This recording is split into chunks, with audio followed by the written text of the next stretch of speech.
আজকের এই ভিডিওটি একটি অনুরোধের ভিডিও। তোমাদের মধ্যে অনেকেই আমাকে বলেছো, স্যার আমাদের দর্শনের শেষ অধ্যায় অর্থাৎ সমাজ ও রাষ্ট্র দর্শন, আমাদের সপ্তম অধ্যায়ের এই অধ্যায় থেকে সম্প্রদায়, সংঘ বা সমিতি, অনুষ্ঠান, প্রতিষ্ঠান, পরিবার, এই যে বিষয়গুলি আছে, এই বিষয়গুলির মধ্যে কেমন যেন তালগোল পাকিয়ে যাচ্ছে। তো আপনি যদি এই বিষয়গুলি আমাদের একটু স্পষ্ট করে দিতেন। তো এই নিয়েই আমাদের আজকের আলোচনা। তোমাদের অনুরোধে আমি এই ভিডিওটি নিয়ে এলাম। সংঘ বা সমিতি, সম্প্রদায়, অনুষ্ঠান, প্রতিষ্ঠান, এই নিয়ে যে প্রশ্ন তোমাদের আসছে এবং এই প্রশ্নগুলি বিভিন্ন উদাহরণ দিয়ে তোমাকে জিজ্ঞাসা করা হচ্ছে যে এটাকে কি সম্প্রদায় বলা যাবে, নাকি সংঘ বলা যাবে, না প্রতিষ্ঠান বা অনুষ্ঠান বলা যাবে। এই ধরনের প্রশ্ন কিন্তু আমাদের থাকছে টেস্ট পেপার এবং রায়মার্টিনের প্রশ্ন বিচিত্রায়। কিন্তু তোমরা এই প্রশ্নগুলি নিয়েই মূলত একটু ভেবাচাকা খাচ্ছ। তো আশা করছি আজকের এই ভিডিওটি তোমরা যদি দেখো তাহলে তোমাদের সমস্ত সংশয় দূর হয়ে যাবে। তো আমি তোমাদের প্রথমেই বলবো সম্প্রদায়, আর বলবো সংঘ বা সমিতি, অনুষ্ঠান, প্রতিষ্ঠান, আর সেই সঙ্গে প্রথাটাও বলে দেব তোমাদের। তো আমরা প্রথমে বলি সম্প্রদায়। তোমরা কিন্তু আর একটা কথা অতি গুরুত্বপূর্ণ তোমাদেরকে মনে করিয়ে দিই, এই কমিউনিটি কথাটা মনে রাখবে। এটা কিন্তু পরীক্ষায় দিতেও পারে, দেখা হলো সম্প্রদায় কথাটা না দিয়ে কমিউনিটি কথাটাকে ব্যবহার করা হলো। তো এই ক্ষেত্রে তোমাদের একটু সমস্যা হতে পারে, তাই এই তিনটে ক্ষেত্রে তোমরা অবশ্যই এর ইংরেজি প্রতিশব্দগুলি জেনে রাখবে। যেমন সম্প্রদায়ের ইংরেজি প্রতিশব্দ হলো কমিউনিটি, সংঘ বা সমিতি এর ইংরেজি প্রতিশব্দ হলো অ্যাসোসিয়েশন, আর অনুষ্ঠান বা প্রতিষ্ঠানের ইংরেজি প্রতিশব্দ হলো ইনস্টিটিউশন। তো এখন প্রথমে সম্প্রদায়, এই ব্যাপারটা তোমাদেরকে একটু পরিষ্কার করে দিই। সম্প্রদায় হলো এক্ষেত্রে একটা নির্দিষ্ট স্থানের প্রসঙ্গ থাকবে, একটা নির্দিষ্ট স্থান প্রসঙ্গটা থাকবে, আর কি আর থাকবে এখানে সমষ্টিগত মানসিকতা থাকবে।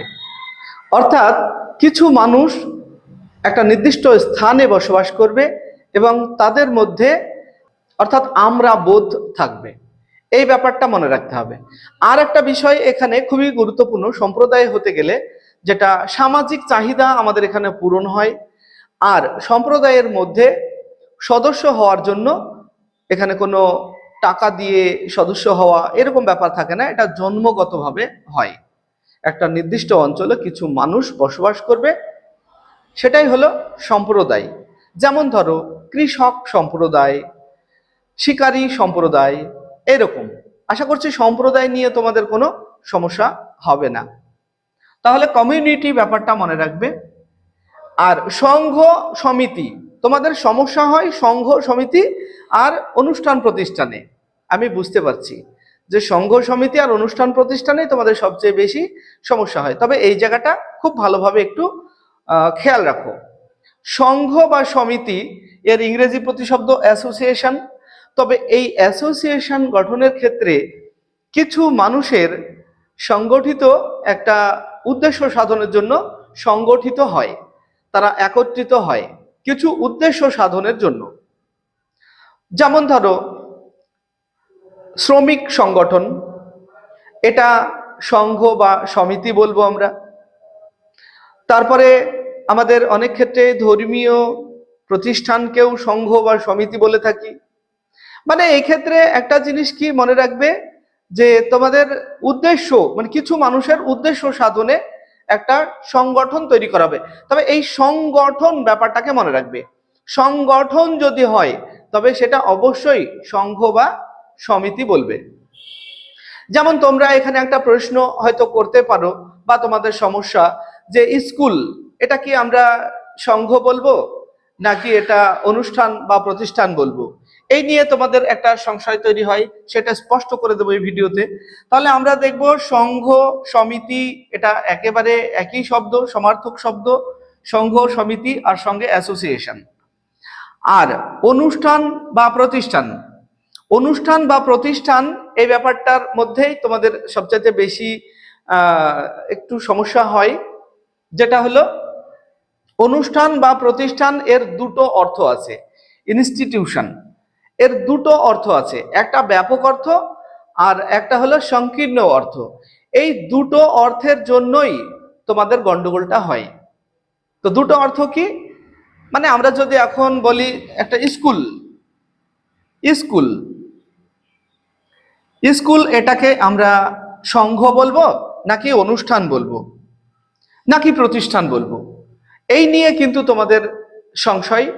তো এটা তোমাদের স্পষ্ট করে দিই, অনুষ্ঠান বা প্রতিষ্ঠানের ক্ষেত্রে তোমাদের মনে রাখবে এর দুটো অর্থ, একটা ব্যাপক অর্থ, ব্যাপক অর্থে যেগুলিকে সংঘ বলি আমরা, সেগুলিকেই আমরা অনুষ্ঠান বা প্রতিষ্ঠান বলতে পারি ব্যাপক অর্থে। অর্থাৎ কি, এখানে এই যে কমিটি বা যে সংগঠন, সেই সংগঠনটাকে বলা হবে। ব্যাপক অর্থে আমরা এটাকে অনুষ্ঠান বলতে পারি বা প্রতিষ্ঠান বলতে পারি। তবে এর সংকীর্ণ অর্থ, সংকীর্ণ অর্থে কিন্তু স্কুলকে আমরা কখনোই অনুষ্ঠান প্রতিষ্ঠান বলতে পারবো না। আমরা সংকীর্ণ অর্থে বিবাহ, এই বিবাহটাকে আমরা সংকীর্ণ অর্থে কিন্তু অনুষ্ঠান বা প্রতিষ্ঠান বলবো। তো এখানে তোমাদের আরো পরিষ্কার করে দিই আমি, অনুষ্ঠান বা প্রতিষ্ঠানকে আমরা সরাসরি যদি বলি অনুষ্ঠান প্রতিষ্ঠান, তাহলে তোমার সংঘ বা সমিতি এর মধ্যে যে কার্যকলাপগুলি চলে, সংঘ বা সমিতির মধ্যে যে কার্যকলাপগুলি চলে, সেইগুলিকে কিন্তু আমরা অনুষ্ঠান বা প্রতিষ্ঠান বলবো, এটা সংকীর্ণ অর্থে। তো আবারও বলছি, তোমরা অনুষ্ঠান বা প্রতিষ্ঠান, এখানেই তোমাদের সমস্যাটা হয়। অনুষ্ঠান বা প্রতিষ্ঠান এর দুটো অর্থ আছে, একটা ব্যাপক অর্থ আর একটা হলো সংকীর্ণ অর্থ। ব্যাপক অর্থে যে সংগঠন, সেই সংগঠনটাকে আমরা ব্যাপক অর্থে অনুষ্ঠান বলবো, যেমন স্কুল ব্যাপক অর্থে অনুষ্ঠান, রাষ্ট্র ব্যাপক অর্থে অনুষ্ঠান। কিন্তু যদি নর্মালি প্রশ্ন হয় তাহলে কিন্তু আমরা সংঘ বলবো, এটা মনে রাখবে, স্কুলকেও আমরা সংঘ বলবো। তবে এখানে তোমার প্রশ্ন কেমন হচ্ছে সে বিষয়টির প্রতিও তোমাদেরকে নজর রাখতে হবে। আবারও বলছি, আমাদের সংঘ বা সমিতি এর মধ্যে যে কার্যকলাপগুলি হয়, যেমন ধরো একটা সমিতি বা সংঘ, তোমার শ্রমিক সংঘ, এই শ্রমিক ইউনিয়ন বা শ্রমিক সংঘ, এই শ্রমিক সংঘের মধ্যে যে যদি ধর্মঘট হয়, তাহলে শ্রমিক সংঘের মধ্যে যে ধর্ম ঘটাবে, এই ধর্মঘটটাকে কি বলবো আমরা? এই ধর্মঘটটা হলো অনুষ্ঠান বা প্রতিষ্ঠান। দেখা গেল কোনো একটা সংঘে তোমার রক্তদান শিবির করা হলো, তাহলে এই রক্তদান শিবিরটা কি? রক্তদান শিবিরটা হলো অনুষ্ঠান বা প্রতিষ্ঠান। মানে আমরা সংঘ বা সমিতির মধ্যে যে কার্যকলাপগুলি চলে, এইগুলোকে আমরা অনুষ্ঠান বা প্রতিষ্ঠান বলবো। যেমন ধরো পরিবার, পরিবারকে আমরা ব্যাপক অর্থে বলবো পরিবার একটা অনুষ্ঠান, বা পরিবারকে আমরা সংঘও বলতে পারি। আবার পরিবারকে আমরা প্রাচীন পরিবারকে সম্প্রদায়ও বলে থাকি। প্রাচীন পরিবার যেগুলি মানে একান্নবর্তী পরিবার, সেগুলিকে কিন্তু সম্প্রদায়ও বলা যায়। এবার এই পরিবারের মধ্যে যে বিবাহ প্রথা, মানে বিবাহ যে একটা অনুষ্ঠান হয়, এই অনুষ্ঠানটাকে আমরা কি বলবো? অনুষ্ঠান বা প্রতিষ্ঠান। বিবাহ যে একটা আসর হয়, সেটাকে আমরা অনুষ্ঠান বা প্রতিষ্ঠান বলে থাকি। তাহলে একটা রাষ্ট্রকে আমরা কি বলবো? রাষ্ট্র সংঘ। কিন্তু এটাকে যদি আবার বলা হয় ব্যাপক অর্থে, রাষ্ট্রকে কি বলা হবে? ব্যাপক অর্থে বলা হবে অনুষ্ঠান বা প্রতিষ্ঠান। কিন্তু একটা রাষ্ট্রের মধ্যে যে আইন, এই আইন ব্যাপারটাকে আমরা কি বলবো? এটা অনুষ্ঠান। মানে রাষ্ট্রের মধ্যে যে কার্যকলাপ, যে কোনো সংঘের মধ্যে যে কার্যকলাপগুলি চলে, যেমন স্কুল, স্কুলটাকে আমরা কি বলবো? নর্মালি সংঘ বলবো বা সমিতি। আর যদি বলে ব্যাপক অর্থে স্কুল কি? ব্যাপক অর্থে স্কুল হলো অনুষ্ঠান বা প্রতিষ্ঠান।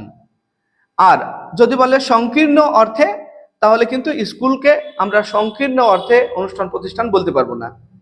তাহলে এই ক্ষেত্রে স্কুলে যে পরীক্ষা ব্যবস্থা হয়, পরীক্ষা চলে, এই পরীক্ষা ব্যবস্থাটা কি? পরীক্ষাটা কিন্তু অনুষ্ঠান বা প্রতিষ্ঠান।